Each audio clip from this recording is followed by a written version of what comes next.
ദൈവനാമം മഹത്വപ്പെടുമാറാകട്ടെ.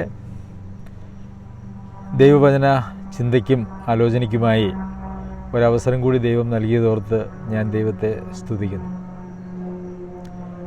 ക്രിസ്തീയ ജീവിതത്തെ ഒരു പുതിയ ജീവിതം, ഒരു പുതിയ മനുഷ്യൻ്റെ ജീവിതം, ഒരു പുതുക്കപ്പെട്ട ജീവിതം എന്നിങ്ങനെ ദൈവവചനത്തിൽ നമുക്ക് ധാരാളമായിട്ടുള്ള പ്രയോഗങ്ങൾ കാണുവാനായിട്ട് സാധിക്കും. നമുക്ക് കൊരിന്ത്യർക്ക് ലേഖനം എഴുതുമ്പോൾ അതിൻ്റെ 2-ാം ലേഖനത്തിൻ്റെ 5-ാം അധ്യായത്തിൻ്റെ 17-ാം വാക്യത്തിൽ നാം ഇപ്രകാരം വായിക്കുന്നു: ഒരുവൻ ക്രിസ്തുവിലായാൽ അവൻ പുതിയ സൃഷ്ടിയാകുന്നു, പഴയത് കഴിഞ്ഞുപോയി, ഇതാ പുതുതായി തീർന്നിരിക്കുന്നു. അപ്പോൾ ഒരുവൻ ക്രിസ്തുവിലായാൽ പഴയതെല്ലാം കഴിഞ്ഞുപോയി, തീർന്നുപോയി, എല്ലാം പുതുതായിരിക്കുന്നു എന്ന് പറയത്തക്ക വളരെ വ്യത്യാസമുള്ള ഒരു ജീവിതമാണ് എന്ന് നമുക്ക് കാണാം. ദൈവമക്കൾ അല്ലെങ്കിൽ വിശ്വാസികൾ എന്ന് പറയുന്ന ആളുകളുടെ ജീവിതത്തിൽ അങ്ങനെ കഴിഞ്ഞുപോയ ഒരു പഴയ ജീവിതവും പുതുതായ ഒരു പുതിയ ജീവിതവും തമ്മിൽ വലിയ വ്യത്യാസമൊന്നുമില്ല എങ്കിൽ യഥാർത്ഥത്തിൽ വിശ്വാസിയാണോ എന്നൊന്ന് പരിശോധിക്കേണ്ടത് ആവശ്യമാണ്.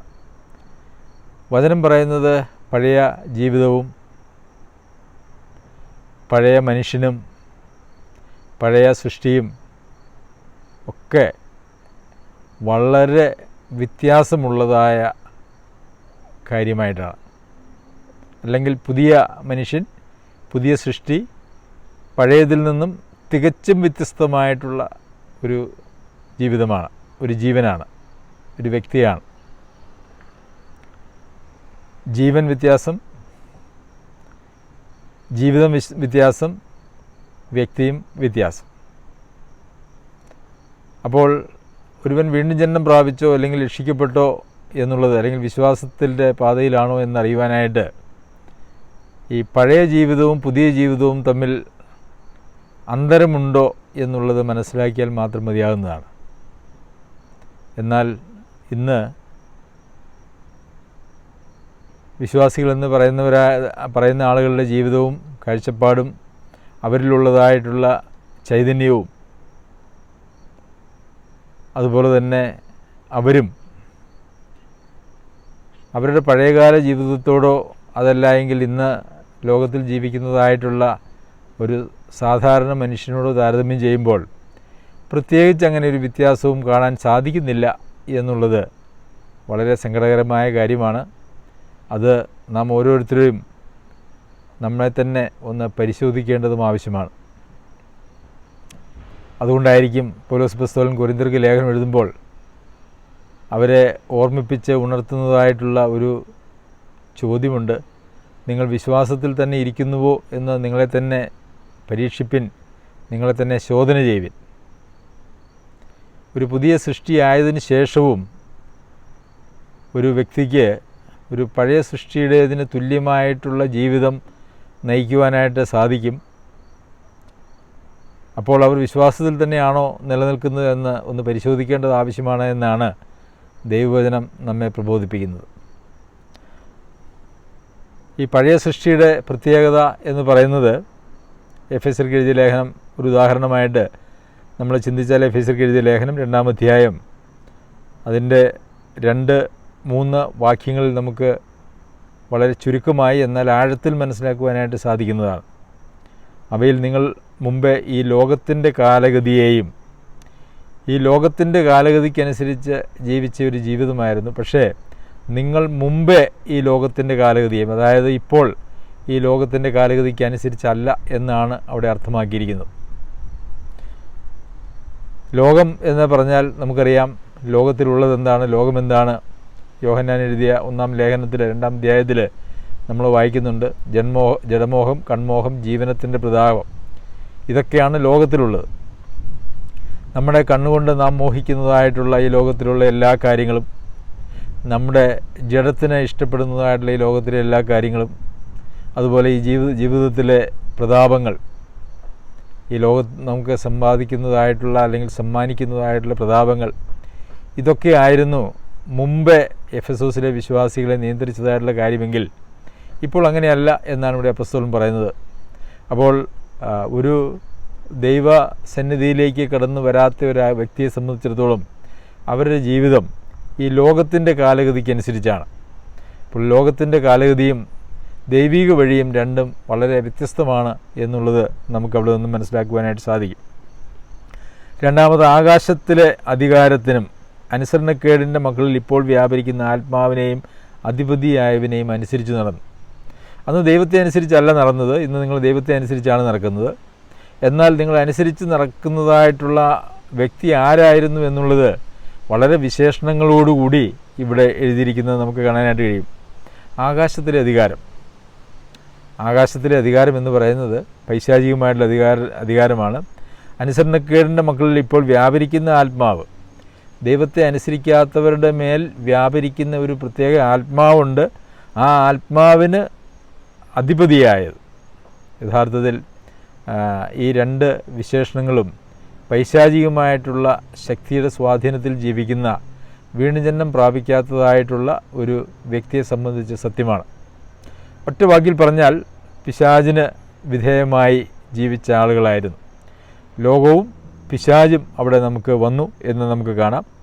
മൂന്നാമത്, അവരുടെ ഇടയിൽ നാം എല്ലാവരും മുമ്പേ നമ്മുടെ ജഡമോഹങ്ങളിൽ നടന്ന് ജഡത്തിനും മനോവികാരങ്ങൾക്കും ഇഷ്ടമായത് ചെയ്തുകൊണ്ട് മറ്റുള്ളവരെ പോലെ പ്രകൃതിയാൽ കോപത്തിൻ്റെ മക്കളായിരുന്നു. അപ്പോൾ ലോകം, പിശാച്, മൂന്നാമത് ജഡം. യഥാർത്ഥത്തിൽ യോഹന്നാൻ എഴുതിയ 1-ാം ലേഖനം 2-ാം അധ്യായത്തിലെ അതേ ഒരു സംവിധാനം നമുക്ക് ഇവിടെയും കാണാനായിട്ട് സാധിക്കും. നമുക്കറിയാം, മനുഷ്യർക്ക് ഇന്ന് അവരെ നിയന്ത്രിക്കുന്നതായിട്ടുള്ള, അവരുടെ ജീവിതത്തെ നിയന്ത്രിക്കുന്ന, കാഴ്ചപ്പാടുകളെ നിയന്ത്രിക്കുന്നതായിട്ടുള്ള കാര്യം എന്ന് പറയുന്നത് ഇങ്ങനെയുള്ള കാര്യങ്ങളാണ്. ലോകത്തിലുള്ളതായ ലോകത്തിൽ വരുന്നത് കൺമോഹം, ജഡമോഹം, ജീവനത്തിൻ്റെ പ്രതാപം, പിന്നെ നമ്മളുടെ ജഡം. അവരുടെ ഇടയിൽ നാം എല്ലാവരും മുമ്പേ നമ്മുടെ ജഡമോഹങ്ങളിൽ നടന്നു, ജഡത്തിനും മനോവികാരങ്ങൾക്കും ഇഷ്ടമായിട്ടുള്ളത് ചെയ്തു. നമുക്കറിയാം, നമ്മുടെ ശരീരത്തിന് ഇഷ്ടമായിട്ടുള്ള ധാരാളം കാര്യങ്ങളുണ്ട്. ഒരുപക്ഷെ ദൈവം നമുക്ക് നൽകിയിരിക്കുന്ന പല കാര്യങ്ങളും അതിൻ്റെ ദുർവിനിയോഗം എന്ന് പറയുന്നത് പാപമാണ് എന്ന് നമുക്കറിയാം. ഭക്ഷണം നമ്മുടെ മനുഷ്യൻ്റെ ശരീരത്തിന് ആവശ്യമാണ്. ഭക്ഷണം നമുക്ക് ദൈവം നൽകിയിരിക്കുന്ന ഒരു ദാനമാണ്. ശരീരത്തിൻ്റെ ആരോഗ്യം നിലനിർത്തുന്നതിനും ഒക്കെ അത് ആവശ്യമാണ്. ഈ ഭക്ഷണത്തിനുള്ള നിവൃത്തി എന്ന് പറയുന്നത് യഥാർത്ഥത്തിൽ ദൈവം വെച്ചിരിക്കുന്നതായിട്ടുള്ളൊരു സംവിധാനമാണ്. എന്നാൽ ഇതേ ഭക്ഷണം ഒരു പാപമായിട്ട് തീരുന്ന സാഹചര്യവും നമുക്ക് കാണുവാനായിട്ട് സാധിക്കും. അതിഭക്ഷണം അല്ലെങ്കിൽ ഭക്ഷണത്തിന് വേണ്ടി ജീവിക്കുക എന്ന് പറയുന്നത് അതൊരു പാപമായിട്ടാണ് ബൈബിൾ പഠിപ്പിക്കുന്നത്. അതുപോലെ തന്നെ നമ്മുടെ ശരീരത്തിൻ്റെ ആഗ്രഹങ്ങളും അഭിലാഷങ്ങളും എല്ലാം അതിന് ശരിയായിട്ടുള്ള ഒരു ഉപയോഗവും അതിൻ്റെ ദുർവിനിയോഗവും പാപവുമായിട്ടുണ്ട് എന്നുള്ളത് നമുക്ക് എല്ലാവർക്കും അറിയാവുന്നതാണ്. അപ്പോൾ ഈ ലോകം, ജഡം, പിശാച്, ഈ മൂന്ന് കാര്യങ്ങളും മനുഷ്യനെ നിയന്ത്രിച്ചിരുന്നതിൽ നിന്നും അവർ കോപത്തിൻ്റെ മക്കളായി തീർന്നു, പ്രകൃതിയാൽ കോപത്തിൻ്റെ മക്കളായി തീർന്നു. അങ്ങനെയായിരുന്നു എന്നുള്ളതാണ് അതിൻ്റെ ഒരു യാഥാർത്ഥ്യം. പഴയ മനുഷ്യനെക്കുറിച്ച് പറയുമ്പോൾ ഈ പഴയ മനുഷ്യനെ നിയന്ത്രിച്ചിരുന്നത് ഈ മൂന്ന് വ്യവസ്ഥകളാണ്: ലോകം, ജഡം, പിശാച്. ലോകമെന്ന് പറഞ്ഞാൽ കൺമോഹം, ജഡമോഹം, ജീവനത്തിൻ്റെ പ്രതാപം. അവിടെയും ജഡത്തിൻ്റെ മോഹങ്ങളെക്കുറിച്ച് നമുക്ക് കാണുവാനായിട്ട് സാധിക്കും, അതിൽ വരുന്നുണ്ട്. എന്നാൽ ഒരുവൻ ക്രിസ്തുവിലായാൽ അവൻ പുതിയ സൃഷ്ടിയാണ്. പിന്നെ അവനെ നിയന്ത്രിക്കുന്നത് ഒരിക്കലും ലോകമല്ല, അതുപോലെ തന്നെ പിശാചല്ല, അതുപോലെ തന്നെ ജഡവുമല്ല. ഈ എഫെസ്യർക്ക് ലേഖനം എഴുതുമ്പോൾ അത് നമുക്ക് വളരെ വ്യക്തമായിട്ട് മനസ്സിലാക്കും. അവയിൽ നിങ്ങൾ മുമ്പേ ഈ ലോകത്തിൻ്റെ കാലഗതിയെയും. അപ്പോൾ അവരുടെ കഴിഞ്ഞുപോയ ജീവിതത്തെക്കുറിച്ചാണ് പറയുന്നത്, അവരിപ്പോഴത്തെ ജീവിതത്തെക്കുറിച്ചല്ല പറയുന്നത്. എന്നാൽ നമ്മുടെ ഇപ്പോഴത്തെ ജീവിതത്തെക്കുറിച്ച് നാം ചിന്തിച്ചാൽ നാം എങ്ങനെയാണ് എന്ന് നമ്മെ തന്നെ ഇന്ന് പരിശോധിക്കുന്നത് ആവശ്യമാണ്. അവരുടെ ഇടയിൽ നാം എല്ലാവരും മുമ്പേ നമ്മുടെ ജഡമോഹങ്ങളിൽ നടന്നു. അതായത് ഇപ്പോഴങ്ങനെയല്ല, മുമ്പേ ഉണ്ടായിരുന്ന പൗലോസ് അപ്പോസ്തലനെ കൂടെ കൂട്ടിയാണ് നമ്മൾ പറഞ്ഞിരിക്കുന്നത്, മുമ്പേ നടന്നു. അപ്പോൾ ഈ പുതിയ സൃഷ്ടിയുടെ, പുതിയ മനുഷ്യൻ്റെ പ്രത്യേകത എന്ന് പറഞ്ഞാൽ മുമ്പേ നടന്നതായിട്ടുള്ള നടപ്പെല്ലാം വിട്ട് ഒരു പുതിയ നടപ്പിലേക്ക് അവർ വരികയാണ് എന്നുള്ളതാണ്. അപ്പോൾ ഈ ക്രിസ്തീയ ലോകത്ത് ഇന്ന് സംഭവിച്ചുകൊണ്ടിരിക്കുന്നതായിട്ടുള്ള ഒരു വലിയ അബദ്ധമെന്ന് പറയുന്നത്, സുവിശേഷം യഥാർത്ഥത്തിൽ അത് പ്രസംഗിക്കപ്പെടാതെ പോകുന്നതുകൊണ്ട്, അല്ലെങ്കിൽ രക്ഷാകരമായ സുവിശേഷം ഇന്ന് വളരെ അപൂർവമായിട്ട് മാത്രമേ പ്രസംഗിക്കുന്നുള്ളൂ. പലരും രക്ഷിക്കപ്പെടുന്നു അല്ലെങ്കിൽ വീണ്ടും ജന്മം പ്രാപിക്കുന്നു എന്ന് പറയുന്നത് ഒരു യാഥാർത്ഥ്യമല്ല, അതൊരു മിഥ്യയാണ് എന്നുള്ളതാണ് ശരി. അതുകൊണ്ട് തന്നെ ഈ പഴയ ജീവിതവും പുതിയ ജീവിതവും, അല്ലെങ്കിൽ പഴയ വ്യക്തിയും പുതിയ വ്യക്തിയും, അല്ലെങ്കിൽ പഴയ സൃഷ്ടിയും പുതിയ സൃഷ്ടിയും തമ്മിൽ യാതൊരു വക വ്യത്യാസവും ആത്യന്തികമായിട്ട് ഇല്ല എന്ന് അനേക ആളുകളുടെയും ജീവിതം പരിശോധിച്ചാൽ നമുക്ക് മനസ്സിലാക്കുവാനായിട്ട് സാധിക്കും. ഏതൊക്കെ ആഗ്രഹങ്ങളിലും മോഹങ്ങളിലുമായിരുന്നോ മനുഷ്യർ ജീവിച്ചത്, അതേ ആഗ്രഹങ്ങളിലും മോഹങ്ങളിലും ലക്ഷ്യങ്ങളിലുമാണ് ഇപ്പോഴും ജീവിക്കുന്നത്. അതായത് രക്ഷിക്കപ്പെട്ടു എന്ന് പറയുന്നതിന് മുമ്പും അതിന് ശേഷവും ഒരേ ജീവിതശൈലിയും കാഴ്ചപ്പാടുകളും ആഗ്രഹങ്ങളും മോഹങ്ങളും ഒക്കെ ആണെങ്കിൽ രക്ഷ എന്ന് പറയുന്നത് യഥാർത്ഥത്തിൽ നടന്നിട്ടില്ല, അതൊരു യാഥാർത്ഥ്യമല്ല എന്നുള്ളതാണ് സത്യം. അതുകൊണ്ട് ഇന്ന് ദൈവമക്കൾ എന്ന് പറയുന്നതായിട്ടുള്ള ആളുകൾ ലോകത്തിൻ്റെ മുമ്പിൽ ഒരു പ്രകാശവുമല്ല, ഒരു ഉപ്പുമല്ല, ഒരുപക്ഷെ ലോകത്തിൽ ജീവിക്കുന്ന ആളുകളെപ്പോലെയോ അതിനേക്കാൾ വളരെ വഷളന്മാരായിട്ടുള്ള ആളുകളെപ്പോലെയോ ആണ് ജീവിക്കുന്നത് എന്നുള്ളത് നമുക്ക് കാണാനായിട്ട് കഴിയും. അതിനകത്ത് സങ്കടകരമായിട്ടുള്ള കാര്യമെന്ന് പറയുന്നത്, വലിയ അവകാശവാദങ്ങൾ, ഞങ്ങൾ ദൈവത്തിൻ്റെ മക്കളാണ് എന്നും സ്വർഗത്തിന് അവകാശികളാണ് എന്നും നിത്യജീവൻ ഞങ്ങളിലുണ്ട് എന്നുമൊക്കെ പറയുകയും വലിയ അവകാശവാദങ്ങൾ ഉന്നയിക്കുകയും ചെയ്തതിന് ശേഷം വളരെ അരിഷ്ടമായിട്ടുള്ള ഒരു ജീവിതം നയിക്കുമ്പോൾ ഈ അവകാശവാദവും ജീവിതവും തമ്മിലുള്ള പൊരുത്തക്കേടുകൾ മറ്റുള്ളവരുടെ ഇടയിലേക്ക് വളരെ വ്യാപകമായിട്ട് പ്രചരിക്കപ്പെടുന്നുണ്ട്. എന്നാൽ ലോകത്തിലെ ആളുകൾ അവരാരും അങ്ങനെ വലിയ അവകാശവാദമില്ല, അതുകൊണ്ട് തന്നെ അവരുടെ ജീവിതത്തെ ആരും ശ്രദ്ധിക്കുന്നുമില്ല എന്നുള്ളതൊരു യാഥാർത്ഥ്യമാണ്. അപ്പോൾ ശ്രദ്ധിക്കപ്പെടുന്നതായിട്ടുള്ള നമ്മുടെ ജീവിതം പരാജയവും മറ്റുള്ളവരുടെ ജീവിതത്തെ സംബന്ധിച്ചിടത്തോളം അവിടെ വിജയപരാജയങ്ങൾക്ക് അടിസ്ഥാനമായിട്ടുള്ള അവകാശവാദങ്ങളില്ലാത്തതുകൊണ്ട് അത് വിലയിരുത്തപ്പെടാതെയും പോകുമ്പോൾ യഥാർത്ഥത്തിൽ സമൂഹത്തിൽ നാമാണ് ഒരു മോശക്കാരായി പോകുന്നത് എന്നുള്ളത് നമുക്കറിയാം. അതുകൊണ്ട് അവകാശങ്ങൾ പാടില്ല എന്നുള്ളതല്ല, യഥാർത്ഥത്തിലുള്ളൊരു വീണ്ടും ജന്മം രക്ഷയും ആ രക്ഷയുടെ വഴിയിലുള്ളൊരു ജീവിതവും നമുക്ക് ആവശ്യമാണ് എന്ന് ഞാൻ ഊന്നിപ്പറയുകയാണ് ചെയ്തിരിക്കുന്നത്. അപ്പോൾ ഈ പഴയ മനുഷ്യനെ സംബന്ധിച്ച് ബൈബിൾ പഠിപ്പിക്കുന്നത്, ബൈബിളിൽ അനേക വേദഭാഗങ്ങളിൽ നമുക്കത് കാണാനായിട്ട് കഴിയും. ഈ പഴയ മനുഷ്യനെ മരിപ്പിക്കണം, ക്രൂശിക്കണം, അങ്ങനെ ക്രൂശിച്ച് കുഴിച്ചിടണം അല്ലെങ്കിൽ കുഴിച്ചിട്ടിരിക്കുന്നു എന്നുള്ളതായിട്ടുള്ള പ്രയോഗങ്ങൾ നമുക്ക് ബൈബിളിൽ ധാരാളം കാണുവാനായിട്ട് കഴിയും. ഉദാഹരണത്തിന് റോമർക്ക് എഴുതിയതായിട്ടുള്ള ലേഖനം അതിൻ്റെ 6-ാമത്തെ അധ്യായത്തിൽ 6-ന്റെ 3-ഉം 4-ഉം വാക്യങ്ങൾ നാം വായിച്ചാൽ ഇപ്രകാരം നമുക്ക് വായിക്കാം: അല്ല, യേശുക്രിസ്തുവിനോട് ചേരുവാൻ സ്നാനമേറ്റവരായ നാം എല്ലാവരും അവൻ്റെ മരണത്തിൽ പങ്കാളികളാകുവാൻ സ്നാനമേറ്റിരിക്കുന്നു എന്ന് നിങ്ങൾ അറിയുന്നില്ലയോ? അപ്പോൾ ക്രിസ്തുവിനോട് ഒരാൾക്ക് ചേരണമെങ്കിൽ അത് ഒരു സ്നാനത്തിലൂടെയാണെന്നും ആ സ്നാനപ്പെടുമ്പോൾ ക്രിസ്തുവിൻ്റെ മരണത്തിന് ഒരു പങ്കാളിത്തം നമുക്ക് ലഭിക്കുകയാണ് എന്നും അവിടെയുണ്ട്. അപ്പോൾ അവിടെ ഒരു മരണമുണ്ട്, ക്രിസ്തുവിൻ്റെ മരണത്തിൻ്റെ ഒരു പങ്കാളിത്തം നമുക്ക് ലഭിക്കുന്നുണ്ട്. അടുത്ത വാക്യം: അങ്ങനെ നാം അവൻ്റെ മരണത്തിൽ പങ്കാളികളായി തീർന്ന സ്നാനത്താൽ അവനോടുകൂടെ കുഴിച്ചിടപ്പെട്ടു. അപ്പം നമ്മൾ ഒരുവൻ ക്രിസ്തുവിലാകുമ്പോൾ അവനെ ഒരു കുഴിച്ചിടുന്ന ഒരു ശുശ്രൂഷ യഥാർത്ഥത്തിൽ നടക്കുന്നു. കുഴിച്ചിടുന്നത് ആരെയാണ്? മരിച്ചവരെയാണ്. മരിക്കാത്തവരെ കുഴിച്ചിട്ടാൽ അത് ഒരു ക്രിമിനൽ ഒഫൻസാണ് എന്ന് നമുക്കറിയാമല്ലോ. അപ്പോൾ ഒരു മരണവും മരണത്തിന് ശേഷമുള്ള ഒരു അടക്കലും ഒരുവൻ ക്രിസ്തുവിലാകുമ്പോൾ അല്ലെങ്കിൽ വീണ്ടും ജനിക്കുമ്പോൾ സംഭവിക്കുന്നു എന്ന് നമുക്ക് കാണാനായിട്ട് സാധിക്കും. അപ്പോൾ ഒരുവൻ മരിച്ചു എന്നുള്ളതിൻ്റെ തെളിവെന്താണ് എന്ന് ചോദിച്ചാൽ അതേ വാക്യത്തിൽ തന്നെ അതിൻ്റെ തെളിവും നമുക്ക് കാണുവാനായിട്ട് സാധിക്കും. ഒരുവൻ മരിച്ചോ? നമുക്കറിയാം, നാം മരിച്ചത്, മരണമെന്ന് പറയുന്നത് ഒരു ആത്മീക യാഥാർത്ഥ്യമാണെങ്കിലും ഈ മരണത്തെ ഒരു ആലങ്കാരിക പ്രയോഗമായിട്ടാണ് ഇവിടെ ഉപയോഗിച്ചിരിക്കുന്നത് എന്നുള്ളത് നമുക്കറിയാമല്ലോ. വീണ്ടും ജന്മം പ്രാപിക്കുന്ന ആളുടെ പ്രാണന് ഒന്നും സംഭവിക്കുന്നില്ല. അതേ പ്രാണൻ തന്നെയാണ്, അതേ വ്യക്തി തന്നെയാണ് മുമ്പോട്ട് പോകുന്നത്. എന്നാൽ ആത്മാവിൻ്റെ തലത്ത്, ദേഹിയുടെ തലത്തിലൊക്കെ നടക്കുന്നതായിട്ടുള്ളൊരു വലിയ വ്യത്യാസമാണ് അവിടെ നമ്മൾ ഈ മരണം എന്നുള്ളതുകൊണ്ട് ഉദ്ദേശിച്ചിരിക്കുന്നത്. അപ്പോൾ ഒരാൾ മരിച്ചോ ഇല്ലയോ, അല്ലെങ്കിൽ മരിച്ച ഒരു മനുഷ്യൻ്റെ പ്രത്യേകത എന്താണ് എന്ന് അതേ വാക്യത്തിൽ നമുക്ക് കാണാനായിട്ട് സാധിക്കും. അങ്ങനെ കുഴിച്ചിട്ട് കഴിഞ്ഞാൽ ആ മനുഷ്യൻ്റെ കഥ അവിടെ മുതൽ കഴിഞ്ഞു എന്നുള്ളത് നമുക്കറിയാമല്ലോ. അടുത്തതായിട്ട് അങ്ങനെ കുഴിച്ചിട്ട ഒരു മനുഷ്യനാണെങ്കിൽ അവൻ്റെ ജീവിതത്തിൽ നടക്കുന്നതായിട്ടുള്ള ഒന്നാമത്തെ കാര്യമെന്ന് പറയുന്നത്, മരിച്ചിട്ട് പിതാവിൻ്റെ മഹിമയാൽ ജീവിച്ചെഴുന്നേറ്റതുപോലെ നാമും ജീവൻ്റെ പുതുക്കത്തിൽ നടക്കേണ്ടതിന് തന്നെ. അപ്പോൾ ഒരാൾ മരിച്ചോ ഇല്ലയോ എന്നറിയാനായിട്ട് ഒരൊറ്റ കാര്യം ചിന്തിച്ചാൽ മതി, അവൻ ഒരു ജീവൻ്റെ പുതുക്കത്തിലാണോ നടക്കുന്നത്?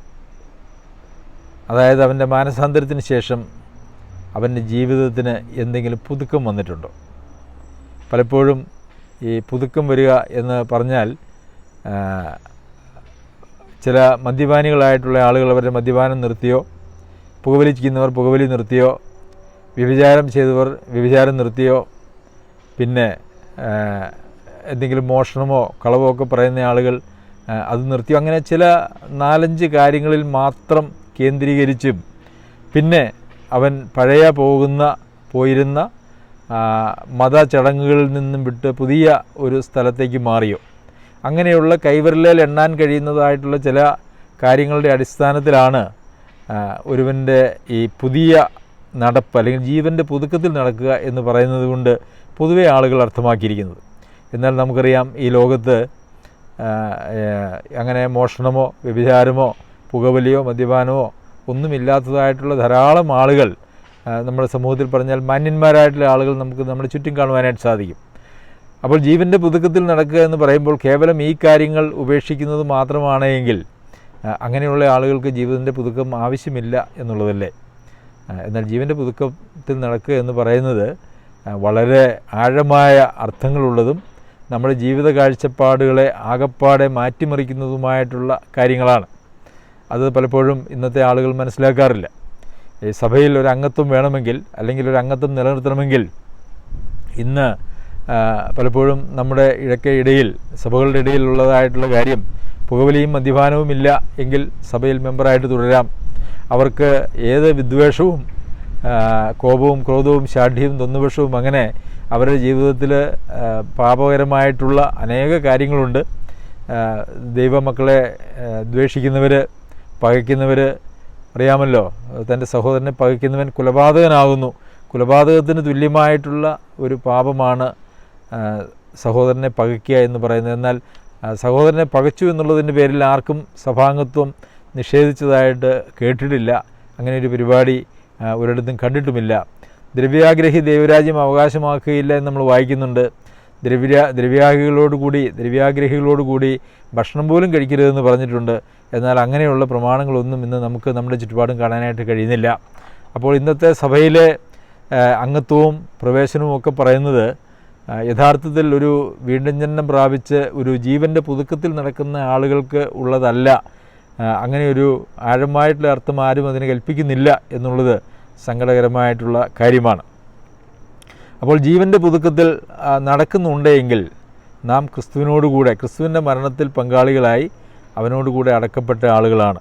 അതല്ല എങ്കിൽ നമ്മൾ അങ്ങനെയുള്ള ഒരാളല്ല എന്ന് വെച്ചാൽ നാം ക്രിസ്തുവിനോട് ചേർന്നിട്ടില്ല, അല്ലെ? ക്രിസ്തുവിനോട് ചേരുവാൻ സ്നാനമേറ്റിരിക്കുന്നവരായിട്ടുള്ള നിങ്ങൾ എന്നാണ് പറഞ്ഞിരിക്കുന്നത്. ജീവൻ്റെ പുതുക്കത്തിൽ നടക്കാത്തതായിട്ടുള്ള ഒരാളും ക്രിസ്തുവിനോട് ചേർന്നിട്ടില്ല എന്ന് നമുക്ക് കാണുവാനായിട്ട് സാധിക്കും. അങ്ങനെയുള്ള ആളുകൾ ഒരുപക്ഷെ പല കൂട്ടങ്ങളിലും അംഗങ്ങളായിരിക്കാം. എന്നാൽ അത് ക്രിസ്തുവിൻ്റെ സഭയിലെ അംഗത്വത്തിന് യാതൊരു ഗ്യാരണ്ടിയും ഉറപ്പ് നൽകുന്നതല്ല എന്നുള്ളത് നമുക്കറിയാമല്ലോ. എന്നാൽ നമുക്ക് മാനസാന്തരപ്പെടാനുള്ള അവസരം എപ്പോഴും നമ്മുടെ ജീവിതത്തിലുണ്ട്. നമ്മുടെ തെറ്റുകളെ ഏറ്റുപറഞ്ഞ് മാനസാന്തരപ്പെട്ട് കർത്താവിന് നമ്മെ തന്നെ സമർപ്പിക്കുമ്പോൾ അവൻ നമ്മെ കൈവിടാതെ നമ്മെ സ്വീകരിക്കും. അതാണ് നമുക്കുള്ളതായിട്ടുള്ള ആശ്വാസം. രണ്ടാമത്, ഒരു മനുഷ്യൻ ജീവിക്കുമ്പോൾ മരിച്ച ജീവിതമാണോ, മരണത്തിലൂടെ കടന്നുപോയി ഒരു പുതിയ മനുഷ്യനായിട്ട് പുതിയ സൃഷ്ടിയായിട്ടുള്ള ജീവിതമാണോ എന്ന് മനസ്സിലാക്കുന്നതിന് മറ്റൊരു വേദഭാഗത്ത് മറ്റൊരു അടയാളം പറഞ്ഞിരിക്കുന്നത് നമുക്ക് വായിക്കാം. ഗലാത്യർക്ക് എഴുതിയ ലേഖനം 2-ാം അധ്യായം അതിൻ്റെ 20-ാമത്തെ വാക്യം. ഞാൻ ക്രിസ്തുവിനോടുകൂടെ ക്രൂശിക്കപ്പെട്ടിരിക്കുന്നു, ഇനി ജീവിക്കുന്നത് ഞാനല്ല, ക്രിസ്തു അത്രേ എന്നിൽ ജീവിക്കുന്നു. ഇപ്പോൾ ഞാൻ ജഡത്തിൽ ജീവിക്കുന്നതോ എന്നെ സ്നേഹിച്ച് എനിക്ക് വേണ്ടി തന്നെ ഏൽപ്പിച്ചു കൊടുത്ത ദൈവപത്രങ്ങളിലുള്ള വിശ്വാസത്താലത്രേ. ഇവിടെയും പൗലോസ് അപ്പോസ്തലൻ പറയുന്നത് ഞാൻ ക്രിസ്തുവിനോടുകൂടെ ക്രൂശിക്കപ്പെട്ടിരിക്കുന്നു. I have been crucified with Christ, ക്രിസ്തുവിനോട് കൂടെ ഞാൻ ക്രൂശിക്കപ്പെട്ടിരിക്കുന്നു. അത് ഒരിക്കൽ കഴിഞ്ഞുപോയ ഒരു കാര്യം എന്നുള്ള നിലയ്ക്കല്ല അവിടെ അതിൻ്റെ കാലം, അതിൻ്റെ ടെൻസ് നമ്മൾ നോക്കിയാൽ നമുക്ക് മനസ്സിലാക്കുവാനായിട്ട് സാധിക്കും. അത് ഒരിക്കൽ മാത്രം കഴിഞ്ഞു പോയൊരു കാര്യമായിട്ടല്ല, അതൊരു പ്രസൻറ്റ് ടെൻസിൻ്റെ വകഭേദം, പ്രസൻറ്റ് പെർഫെക്റ്റ് ടെൻസിലാണ് അത് ഉപയോഗിച്ചിരിക്കുന്നത് എന്നുള്ളത് നമുക്ക് കാണാമല്ലോ. അപ്പോൾ അവിടെ അത് അർത്ഥമാക്കുന്നത് അത് ഒരു ക്രിസ്ത്യാനിയുടെ ജീവിതത്തിൻ്റെ ഒരു തുടർമാനമായിട്ടുള്ള അനുഭവമാണ് എന്നുള്ളതുകൊണ്ടാണ്. ഞാൻ ക്രിസ്തുവിനോട് കൂടെ ക്രൂശിക്കപ്പെട്ടായിരുന്നു, എന്നെ ക്രൂശിച്ചായിരുന്നു എന്നുള്ളതല്ല, ഇതാ ഞാൻ ക്രിസ്തുവിനോട് കൂടെ ക്രൂശിക്കപ്പെട്ടിരിക്കുന്നു. അതൊരു പ്രസൻറ്റ്, ഒരു വർത്തമാനകാല യാഥാർത്ഥ്യം എന്നുള്ള നിലയിലാണ് ഇവിടെ പൗലോസ് അപ്പോസ്തലൻ അത് ഉപയോഗിക്കുന്നത്. അപ്പോൾ ക്രൂശിൽ കിടക്കുന്നതായിട്ടുള്ള ഒരു വ്യക്തി എങ്ങനെയാണ് ജീവിക്കുന്നത്, അതുപോലെയാണ് ഒരു വിശ്വാസിയുടെ ജീവിതമെന്ന് പറയുന്നത്. ക്രൂശിൽ കിടക്കുന്ന ആൾക്ക് എന്താണ് തൻ്റെ മുമ്പിലുള്ളതായ ലക്ഷ്യമെന്താണ്?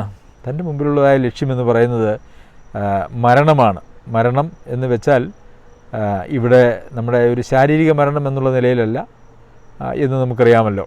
അത് നമ്മുടെ ഇഷ്ടങ്ങളെല്ലാം, നമ്മുടെ താല്പര്യങ്ങളെല്ലാം വേണ്ട എന്ന് വെച്ച് നമ്മൾ ഒരു മരണത്തിൻ്റെ അവസ്ഥയിൽ ജീവിക്കുക എന്നുള്ളതാണ്. ക്രിസ്തു പിതാവിൻ്റെ ഇഷ്ടം മാത്രം ചെയ്ത് സ്വന്തം ഇഷ്ടം ഒന്നും ചെയ്യാതെ ജീവിച്ചപ്പോൾ തന്നോട് തന്നെ, തൻ്റെ ഇഷ്ടങ്ങളോടെല്ലാം താൻ മരിച്ചു എന്ന് നമുക്ക് കാണുവാനായിട്ട് സാധിക്കും.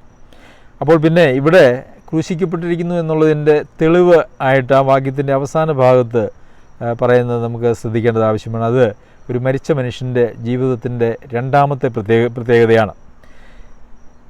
ഇപ്പോൾ ജഡത്തിൽ ജീവിക്കുന്നതോ എന്നെ സ്നേഹിച്ച് എനിക്ക് വേണ്ടി തന്നെ ഏൽപ്പിച്ചു കൊടുത്ത ദൈവപുത്രങ്ങളുള്ള വിശ്വാസത്താലത്രേ. അപ്പോൾ മരിച്ച് ക്രിസ്തുവിനോട് ചേർന്നതായിട്ടുള്ള ഒരാൾ, പഴയ മനുഷ്യനെ ഉപേക്ഷിച്ച് പുതിയ മനുഷ്യനായി തീർന്ന ഒരാൾ, ജീവൻ്റെ പുതുക്കത്തിൽ നടക്കുന്നതായിട്ടുള്ള ഒരാൾ, അവൻ്റെ ജീവിതത്തിൻ്റെ രണ്ടാമത്തെ പ്രത്യേകതയാണ് അവൻ്റെ ജീവിതം വിശ്വാസത്താലുള്ള ഒരു ജീവിതമാണ്. വിശ്വാസത്താൽ ജീവിക്കുന്നു എന്ന് പറഞ്ഞാൽ പലപ്പോഴും മറ്റുള്ളവരുടെ സഹായത്താൽ, സ്വന്തം അധ്വാനിക്കാതെ മറ്റുള്ളവരുടെ സഹായത്താൽ ജീവിക്കുന്നു എന്ന് മാത്രമാണ് ഇന്ന് പൊതുവിൽ ആളുകൾ അർത്ഥമാക്കുന്നത്. എന്നാൽ അങ്ങനെയുള്ളൊരു ജീവിതമല്ല വിശ്വാസത്താലുള്ള ജീവിതം എന്ന് പറയുന്നത്. വിശ്വാസം എന്ന് പറയുന്നത് തന്നെ അതിനെക്കുറിച്ചുള്ള ഒരു നിർവചനം പറഞ്ഞാൽ എബ്രായർക്ക് എഴുതിയ ലേഖനം 11 അധ്യായത്തിൻ്റെ 1 വാക്യത്തിൽ നമുക്ക് ഏവർക്കും സുപരിചിതമായിട്ടുള്ളൊരു വാക്യമാണ്. അയാൽ വിശ്വാസം എന്നതോ ആശിക്കുന്നതിൻ്റെ ഉറപ്പും കാണാത്ത കാര്യങ്ങളുടെ നിശ്ചയവുമാകുന്നു. അപ്പോൾ നാം വിശ്വാസികളാണ് എന്ന് പറഞ്ഞാൽ അതിൻ്റെ അർത്ഥം നമ്മളിന്ന് ചിന്തിക്കുന്നത് പോലെയുള്ള ഒരു കാഴ്ചപ്പാടോ അർത്ഥവുമല്ല. മറിച്ച് നമുക്ക് ആശിക്കുന്നതിൻ്റെ ഉറപ്പ്. എന്താണ് നമ്മളുടെ ആശ? റോമർക്ക് ലേഖനം എഴുതുമ്പോഴും ആശയിൽ സന്തോഷിപ്പിൻ എന്ന് പൗലോസ് പറയുന്നുണ്ട്. ആശ, പ്രത്യാശ, ഇതൊക്കെയും നിത്യതയുമായിട്ട് ബന്ധപ്പെട്ട പദങ്ങളാണ് ദൈവവചനത്തിൽ നിന്ന് നമുക്ക് കാണുവാനായിട്ട് കഴിയും. കാണാത്ത കാര്യങ്ങളുടെ നിശ്ചയം, ഈ ലോകത്തിലുള്ള കാര്യങ്ങളൊക്കെ നമുക്ക് കാണുന്നതാണ്. ഇവിടെയുള്ള സ്ഥാനങ്ങളോ മാനങ്ങളോ സമ്പത്തോ കാറുകളോ വീടുകളോ എന്ന് തുടങ്ങി സൗന്ദര്യം, ആരോഗ്യം മുതലായിട്ടുള്ള എല്ലാ കാര്യങ്ങളും നമുക്ക് കാണുന്നതായിട്ടുള്ള കാര്യങ്ങളാണ്. അപ്പോൾ വിശ്വാസം എന്ന് പറയുന്നത് ഈ ലോകത്തിലുള്ള എന്തെങ്കിലും കാര്യത്തിൽ വെച്ചിരിക്കുന്നതായ ഒന്നല്ല, മറിച്ച് നമുക്ക് നമ്മുടെ മരണത്തിനപ്പുറം നിത്യതയിൽ നാം വിശ്വാസത്താൽ കാണുന്ന, നമ്മുടെ നഗ്നനേത്രങ്ങൾക്ക്, നമ്മുടെ കണ്ണുകൾക്ക് കാണാൻ കഴിയാത്തതായിട്ടുള്ള കാര്യങ്ങളെ സംബന്ധിച്ചാണ് പറഞ്ഞിരിക്കുന്നത്. ഇന്ന് പലപ്പോഴും ആളുകൾ വിശ്വാസത്തിലേക്ക് വരുന്നത് എന്നത് തന്നെ ഈ ലോകത്തിലെ കാര്യങ്ങളുടെ അല്ലെങ്കിൽ പ്രശ്നങ്ങളുടെ പരിഹാരത്തിന് വേണ്ടിയാണ് എന്നുള്ളത് വളരെ സങ്കടകരമായിട്ടുള്ള കാര്യമാണ്. ഈ ലോകത്തിലെ നമ്മുടെ പ്രശ്നങ്ങൾക്കൊക്കെ ആശ്വാസവും വിടുതലും അല്ലെങ്കിൽ നമ്മളെ ഒരു പരീക്ഷയിലൂടെ കടത്തി വിടുകയാണെങ്കിൽ അതിനുള്ള പരിഹാരമോ അല്ലെങ്കിൽ ആ പരീക്ഷ സഹിക്കുവാനായിട്ടുള്ള ശക്തിയോ ദൈവം നൽകുമെന്നുള്ളത് ഒരു യാഥാർത്ഥ്യമാണ്. എന്നാൽ കർത്താവ് വന്നതും നമ്മളെ വീണ്ടെടുത്തതും നമുക്ക് നൽകിയിരിക്കുന്ന പ്രത്യാശയൊന്നും ഈ ലോകത്തെ സംബന്ധിച്ചുള്ള കാര്യങ്ങളല്ല, അതെല്ലാം നിത്യതയെ സംബന്ധിച്ചുള്ളതായ കാര്യങ്ങളാണ്. അപ്പോൾ ഞാനൊരു വിശ്വാസിയാണ്, ഞാൻ വിശ്വാസത്താലാണ് ജീവിക്കുന്നത് എന്ന് നാം അവകാശപ്പെടുമ്പോൾ നമ്മുടെ കണ്ണിന് കാണുന്നതിനപ്പുറം നിത്യമായിട്ടുള്ള ഒരു കാര്യത്തെ സംബന്ധിക്കുന്നതായിട്ടുള്ള കാഴ്ചപ്പാടുകളാൽ നാം നിയന്ത്രിക്കപ്പെടുന്നു എന്നാണ് അതിൻ്റെ അർത്ഥം. ഈ ലോകത്തിലെ ഒരു കാര്യങ്ങളുമല്ല നമ്മളെ നിയന്ത്രിക്കുന്നത്. നാം ജീവിക്കുന്നത് ഈ ലോകത്തിലെ ഒരു കാര്യങ്ങളും കണ്ടിട്ടുമല്ല. മറിച്ച് നിത്യതയിലുള്ള കാര്യങ്ങളെ കണ്ടിട്ടും ആണ് എന്നുള്ളത് നമുക്ക് അറിയാമല്ലോ. അതുകൊണ്ട് പ്രിയമുള്ളവരെ, നാം മരിച്ച ക്രിസ്തുവിനോട് ചേർന്നിട്ടുണ്ടെങ്കിൽ നമ്മളുടെ ജീവിതം വിശ്വാസത്താലുള്ളൊരു ജീവിതമായിരിക്കും. എന്ന് വെച്ചാൽ അത് നിത്യതയുമായി ബന്ധപ്പെട്ട് അല്ലെങ്കിൽ നിത്യതയോടെ പ്രത്യാശയിൽ ജീവിക്കുന്ന ഒരു ജീവിതമായിരിക്കും. എന്ന് വെച്ചാൽ ഈ ലോകത്തിൽ ഒന്നും നമ്മെ സ്വാധീനിക്കുകയോ നമ്മെ നിലനിർത്തുകയോ നമ്മളെ തടസ്സപ്പെടുത്തുകയോ നമ്മളെ നിരാശരാക്കുകയോ ചെയ്യുന്നില്ല. ആത്യന്തികമായിട്ടുള്ള വാഗ്ദത്തങ്ങൾ അതിൽ ആശ്രയിച്ചായിരിക്കും നമ്മളുടെ ജീവിതം. മൂന്നാമതായിട്ട്, ഇങ്ങനെ ക്രിസ്തുവിനോട് ചേർന്ന പുതിയ സൃഷ്ടിയായിട്ടുള്ള ഒരാളുടെ ജീവിതം എന്ന് പറയുന്നത് കൊരിന്ത്യർക്ക് എഴുതിയ 2-ാം ലേഖനം 5-ാം അധ്യായത്തിൽ നമുക്ക് അത് സംബന്ധിച്ചുള്ള കൃത്യമായിട്ടുള്ളൊരു സൂചന ലഭിക്കുന്നുണ്ട്. ക്രിസ്തുവിൻ്റെ സ്നേഹം ഞങ്ങളെ നിർബന്ധിക്കുന്നു. 5-ാം അധ്യായം 14-ാമത്തെ വാക്യം. കൊരിന്ത്യർക്ക് എഴുതിയ 2-ാം ലേഖനം 5-ാം അധ്യായം 14-ാമത്തെ വാക്യം. ക്രിസ്തുവിൻ്റെ സ്നേഹം ഞങ്ങളെ നിർബന്ധിക്കുന്നു, എല്ലാവർക്കും വേണ്ടി ഒരുവൻ മരിച്ചിരിക്കെ എല്ലാവരും മരിച്ചുവെന്നും. അപ്പോൾ കർത്താവ് നമുക്ക് വേണ്ടി മരിച്ചു. ആ മരണത്തെ നാം ഏറ്റെടുത്ത് ആ മരണത്തിൻ്റെ ഒരു പങ്കാളിത്തം നമുക്ക് ലഭിച്ചിരിക്കുന്നുവെങ്കിൽ അവനോടുകൂടെ നാം മരിച്ചു എന്നുള്ളത് ഒരു ആത്മീയ യാഥാർത്ഥ്യമാണ് എന്നവിടെയും നമുക്ക് കാണുവാനായിട്ട് കഴിയും. എല്ലാവരും മരിച്ചുവെന്നും ഇനി ജീവിക്കുന്നവർ ഇനി തങ്ങൾക്കായിട്ടല്ല, തങ്ങൾക്ക് വേണ്ടി മരിച്ചുയർത്തവനായിട്ട് തന്നെ ജീവിക്കേണ്ടതിന് അവൻ എല്ലാവർക്കും വേണ്ടി മരിച്ചുവെന്നും ഞങ്ങൾ നിർണ്ണയിക്കുന്നു. അപ്പോൾ ഇവിടെ ഇനി ജീവിക്കുന്നവർ തങ്ങൾക്കായിട്ടല്ല. അപ്പോൾ ക്രിസ്തുവിനോട് കൂടെ മരിച്ച ഒരാളുടെ ജീവിതത്തെ അല്ലെങ്കിൽ ആ പുതിയ സൃഷ്ടിയുടെ ജീവിതത്തെ നമ്മൾ പരിശോധിച്ചാൽ അവർ മരിച്ചിട്ടുണ്ടോ എന്നറിയുവാനായിട്ടുള്ള ഒരു ടെസ്റ്റാണ് അവരാർക്ക് വേണ്ടി ജീവിക്കുന്നു എന്നുള്ളത്. തങ്ങൾക്ക് വേണ്ടി മരിച്ചുയർത്തെഴുന്നേറ്റവനായിട്ട് ജീവിക്കുന്നുവെങ്കിൽ അവൻ മരിച്ചവനാണ്. അല്ല, തങ്ങൾക്ക് വേണ്ടി തന്നെയാണ് ജീവിക്കുന്നതെങ്കിൽ അവൻ മരിച്ചിട്ടില്ല, ക്രിസ്തുവിനോട് ചേർന്നിട്ടില്ല, അവനൊരു പുതിയ സൃഷ്ടിയായി തീർന്നിട്ടുമില്ല എന്നുള്ളത് നമുക്ക് കാണുവാനായിട്ട് സാധിക്കും. പ്രിയമുള്ളവരെ, അനേകർ പറഞ്ഞു കേട്ടിട്ടുണ്ട്, ഞങ്ങളുടെ മക്കൾക്ക് വേണ്ടിയാണ് ജീവിക്കുന്നത്, അതല്ല എങ്കിൽ അവർ ഈ ലോകത്തിൽ ജീവിക്കുന്ന ജീവിതത്തിന് അവരവരുടേതായിട്ടുള്ള പല ലക്ഷ്യങ്ങളും അവർ പറഞ്ഞ് ധാരാളം കേട്ടിട്ടുണ്ട്. എന്നാൽ ഞാൻ ക്രിസ്തുവിന് വേണ്ടിയാണ് ജീവിക്കുന്നത് എന്ന് അങ്ങനെ പറയുന്ന ആളുകൾ വളരെ അപൂർവമാണ് എന്നുള്ളത് ഒരു സത്യമാണ്. തങ്ങൾക്ക് വേണ്ടി മരിച്ചുയർത്തെഴുന്നേറ്റവനായിട്ടാണ് നാം ജീവിക്കുന്നതെങ്കിൽ നമ്മളൊരു പുതിയ സൃഷ്ടിയാണ്. പുതിയ സൃഷ്ടിക്ക് അതേ സാധിക്കുകയുള്ളൂ. കാരണം അത് ദൈവാനുരൂപമായി സൃഷ്ടിക്കപ്പെട്ട ഒരു പുതിയ മനുഷ്യൻ എന്നാണ് നമ്മൾ കൊലോസ്യർക്ക് എഴുതിയ ലേഖനത്തിലും എഫേസ്യർക്ക് എഴുതിയ ലേഖനത്തിലും ഒക്കെ നമ്മൾ വായിക്കുന്നത് അങ്ങനെയാണ്. ദൈവാനുരൂപമായി സൃഷ്ടിക്കപ്പെട്ട ഒരു പുതിയ മനുഷ്യൻ. പലപ്പോഴും ചില ആത്മീക സത്യങ്ങളൊക്കെ ബുദ്ധിയിൽ മനസ്സിലാക്കി ഒരു വേർപെട്ട സമൂഹത്തോട് കൂടിച്ചേർന്ന് പോവുക എന്നുള്ളതാണ് ഒരു വിശ്വാസ ജീവിതം എന്ന് പറയുന്നത് കൊണ്ട് ആളുകൾ അനേകരും അർത്ഥമാക്കുന്നത്. അങ്ങനെ അവരോട് കൂടി ജീവിക്കുന്നത് വളരെ സൗകര്യമാണ്. പൊതുവെ ശാന്തരായിരിക്കും, വഴക്കാളികളായിരിക്കില്ല. ഏതൊരു അവിശ്വാസിക്കും വളരെ പ്രത്യേകിച്ചൊരു വലിയ കുഴപ്പക്കാരനൊന്നും അല്ലെങ്കിൽ വലിയ പ്രശ്നമില്ലാതെ ഒരു വിശ്വാസ സമൂഹത്തോട് ചേർന്ന് പോകുവാനായിട്ട് സാധിക്കും. പലപ്പോഴും നമുക്കറിയാമല്ലോ, അനേക പ്രസംഗങ്ങളുമൊക്കെ കേൾക്കുമ്പോൾ ആളുകൾ അങ്ങനെ പുതിയ തീരുമാനങ്ങളൊക്കെ എടുക്കും. ഇന്നു മുതൽ ഞാൻ നന്നാകാൻ പോവുകയാണ് എന്നൊക്കെ ഇങ്ങനെ തീരുമാനമൊക്കെ എടുത്ത് പോകും. പക്ഷേ ആ തീരുമാനത്തിന് അവരെടുത്ത തീരുമാനത്തിൻ്റെ ദൈർഘ്യം പോലും അതിന് ഉണ്ടാവുകയില്ല. അവർ വീണ്ടും ഒരു പഴയ മനുഷ്യൻ്റെ ജീവിതത്തിന് തുല്യമായിട്ടുള്ള ജീവിതം നയിച്ചു പോകുന്നു. എന്തുകൊണ്ടാണ് മനുഷ്യർക്ക് മാനസാന്തരത്തിനും രൂപാന്തരത്തിനും ഇടവരാത്തത് എന്നുള്ളതിനെക്കുറിച്ച് ഞാൻ ഈ കഴിഞ്ഞ കാലങ്ങളിലൊക്കെയും ദൈവസന്നിധിയിലിരിക്കുകയും ചിന്തിക്കുകയും ചെയ്തു. അപ്പോൾ ഞാൻ മനസ്സിലാക്കിയതായിട്ടുള്ള ഒരു യാഥാർത്ഥ്യം, ഈ പഴയ മനുഷ്യനെ അവർ ക്രൂശിച്ചിട്ടില്ല എന്നുള്ളത് അതിനൊരു കാരണമായിട്ട് ഞാൻ കണ്ടിട്ടുണ്ട്. പഴയ മനുഷ്യനെ കൊന്ന് കുഴിച്ചു മൂടി ഒരു പുതിയ സൃഷ്ടിയായി തീർന്നാൽ മാത്രമേ ഈ പുതിയ സൃഷ്ടിക്ക് മാത്രമേ രൂപാന്തരം സാധിക്കുകയുള്ളൂ. പരിജ്ഞാനത്തിനായി പുതുക്കം പ്രാപിക്കുന്ന പുതിയ മനുഷ്യനെ ധരിച്ചിരിക്കുന്നുവല്ലോ. ഈ പഴയ മനുഷ്യനെ എത്ര പരിഷ്കരിച്ചാലും കുളിപ്പിച്ചാലും അതൊരിക്കലും അത് പുതുക്കം പ്രാപിക്കുന്നതല്ല. പുതിയ മനുഷ്യന് മാത്രമേ അത് പുതുക്കപ്പെടുവാനായിട്ട് സാധിക്കുകയുള്ളൂ. പഴയ മനുഷ്യനെ ഒന്ന് ശരിയാക്കി എടുക്കാമെന്ന് വിചാരിച്ചാൽ അതൊരിക്കലും നടക്കുന്നതല്ല. പഴയ മനുഷ്യനെ അവൻ്റെ പ്രവൃത്തികളോടുകൂടെ ഉരിഞ്ഞു കളയണം എന്നാണ് പൗലോസ് അപ്പോസ്തലൻ പറയുന്നത്. അപ്പോൾ ആ ഉരിഞ്ഞുകളച്ചിൽ നടന്നിട്ടില്ല എങ്കിൽ ഉരിഞ്ഞു കളയുന്നതിന് പകരം നമ്മൾ പൗഡറും സോപ്പും ഒക്കെ ഇട്ട് തേച്ച് കുളിപ്പിച്ച് അതിനെ ഒന്ന് നന്നാക്കി എടുക്കാമെന്ന് വിചാരിച്ചാൽ അത് ഒരിക്കലും നടക്കുന്നതല്ല. അപ്പോൾ ആളുകൾക്ക് മാനസാന്തരവും രൂപാന്തരവും വരാത്തതിൻ്റെ ഒരു പ്രധാന കാരണമെന്ന് പറയുന്നത് അവരിൽ ജീവിക്കുന്നത് ആ പഴയ മനുഷ്യൻ തന്നെയാണ്. അവർ ചത്തിട്ടില്ല, അവരുടെ പഴയ മനുഷ്യനെ കുഴിച്ചിട്ടിട്ടില്ല. അവർക്ക് പുതിയ ഒരു സൃഷ്ടിയായി തീരാനായിട്ട് സാധിച്ചിട്ടില്ല. അതുകൊണ്ട് ഒരിക്കലും അവരുടെ ജീവിതത്തിൽ ഒരു പുതുക്കം പ്രാപിക്കുക എന്ന് പറയുന്നത് സാധ്യമാകുകയുമില്ല. പിന്നെ മറ്റൊരു കാര്യം ഞാൻ ശ്രദ്ധിച്ചിട്ടുള്ളത്, പഴയ മനുഷ്യനെ ഉപേക്ഷിച്ച് എന്ന് പറയുന്നതായിട്ടൊരു വാക്യം നമ്മൾ കൊലോസ്യർക്ക് എഴുതിയ ലേഖനത്തിൽ വായിക്കുന്നുണ്ട്. പഴയ മനുഷ്യനെ ഉപേക്ഷിക്കണം. അപ്പോൾ ഈ പഴയ മനുഷ്യനെ കുഴിച്ചിട്ടാലും ഈ പഴയ മനുഷ്യൻ വീണ്ടും ഉയർത്തെഴുന്നേറ്റ് വന്ന് ശല്യം ചെയ്യാനായിട്ടുള്ള ഒരു സാധ്യതയുണ്ട്. ഞാനങ്ങനെ തമാശയായിട്ട് പറഞ്ഞു എന്ന് മാത്രം. എന്നാൽ നമുക്കറിയാമല്ലോ, നാം ജഡമോഹങ്ങളിലായിരുന്നു നേരത്തെ മുമ്പേ നടന്നിരുന്നത്. എന്നാൽ ഇപ്പോൾ അങ്ങനെയല്ല. എങ്കിലും പഴയ ജഡമോഹങ്ങൾ നമ്മെ കീഴ്പ്പെടുത്തുവാനായിട്ട് വരാനായിട്ടുള്ളൊരു പരീക്ഷണം എപ്പോഴും നമ്മുടെ ജീവിതത്തിലുണ്ട് എന്നുള്ളതൊരു യാഥാർത്ഥ്യമാണ്.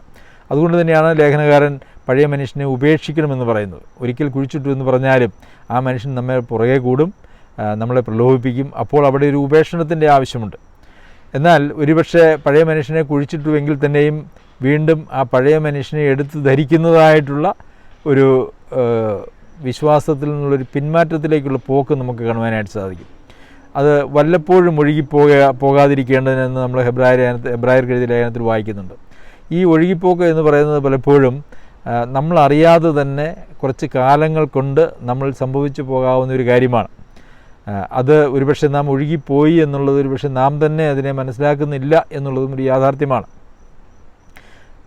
അങ്ങനെ സമൂഹം ഒന്നാകെ, ക്രിസ്തീയ ലോകം ഒന്നാകെ ധാരാളം ഒഴുകി ദൈവജനത്തിൻ്റെ പ്രമാണങ്ങളിൽ നിന്നും പോയിട്ടുണ്ടോ എന്നുള്ളതൊരു യാഥാർത്ഥ്യമാണ്. പ്രത്യേകിച്ച് മറ്റുള്ളവരോട് കൂടെ നാം ഒഴുകിപ്പോകുമ്പോൾ, എല്ലാവരും ഒഴുകിപ്പോകുന്നു, അവരുടെ കൂടെ നാമും ഒഴുകിപ്പോകുമ്പോൾ നാം ഒഴുകിപ്പോയതായിട്ട് തന്നെ നമുക്ക് മനസ്സിലാകില്ല. കാരണം നമ്മുടെ കൂടെ ഉണ്ടായിരുന്ന ആളുകളൊക്കെ നമ്മുടെ കൂടെ തന്നെ ഉണ്ട്. അതുകൊണ്ട് ഒഴുകിപ്പോയതായിട്ട് പോലും നമുക്ക് മനസ്സിലാക്കുവാനായിട്ട് കഴിയുകയില്ല. അങ്ങനെ ഒരു വലിയ വിപത്തിൻ്റെ നടുവിലാണ്, വരാനിരിക്കുന്ന ഒരു വലിയ വിപത്തിൻ്റെ അതിരിലാണ് നമ്മളെല്ലാവരും ഇന്ന് ക്രിസ്തീയ ലോകത്തുള്ള ആളുകളെല്ലാം ജീവിക്കുന്നത് എന്നുള്ളത് നമ്മൾ മനസ്സിലാക്കണം. പ്രിയമുള്ളവരെ, നമുക്ക് നമ്മെ തന്നെ പരിശോധിക്കാം. നാം പഴയ മനുഷ്യനെ ഉപേക്ഷിച്ച് ജീവിക്കുന്നവരാണോ ഇപ്പോഴും? പഴയ മനുഷ്യനെ അവൻ്റെ പ്രവൃത്തികളോടുകൂടി ഉരിഞ്ഞു കളഞ്ഞിട്ടുണ്ടോ? പുതിയ മനുഷ്യനെ ധരിച്ചിരിക്കുന്നുണ്ടോ? അല്ലെങ്കിൽ നമ്മെ പൗലോസപ്പോസ്തലൻ പറഞ്ഞതുപോലെ ഒരു ക്രൂശിക്കപ്പെട്ട ജീവിതം, കുരിശിൽ കിടക്കുന്നതായിട്ടുള്ള ജീവിതമാണോ നമ്മുടെ ജീവിതത്തിലുള്ളത് എന്ന് നമുക്ക് പരിശോധിക്കേണ്ടത് ആവശ്യമാണ്. അങ്ങനെ മരിച്ചിട്ടുണ്ടെങ്കിൽ നമ്മളിൽ ഉളവാകുന്നതായിട്ടുള്ള 3 പ്രത്യേകതകളാണ് നാം ഇന്ന് ശ്രദ്ധിച്ചത്. 1, നാം ജീവൻ്റെ പുതുക്കത്തിൽ നടക്കുന്ന ആളുകളായിരിക്കും. 2, നാം ക്രിസ്തുവിന് വേണ്ടി ജീവിക്കുന്ന ആളുകളായിരിക്കും. 3-ാമതായിട്ട് നാം കണ്ടത്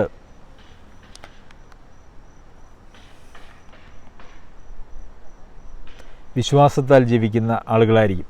നാം വിശ്വാസത്താൽ ജീവിക്കുന്ന ആളുകളാണെങ്കിൽ, ജീവൻ്റെ പുതുക്കത്തിൽ നടക്കുന്ന ആളുകളാണെങ്കിൽ, ക്രിസ്തുവിന് വേണ്ടി നമുക്ക് വേണ്ടി മരിച്ചു ഉയർത്തെഴുന്നേറ്റവനായിട്ട് നാം ജീവിക്കുന്ന ആളുകളാണെങ്കിൽ, പ്രിയമുള്ളവരെ, നാം മരിച്ചവരാണ്, പുതിയ സൃഷ്ടിയാണ്. ദൈവം നമ്മെ സഹായിക്കട്ടെ. അവൻ്റെ അതിപരിശുദ്ധ നാമം വാഴ്ത്തപ്പെടുമാറാകട്ടെ.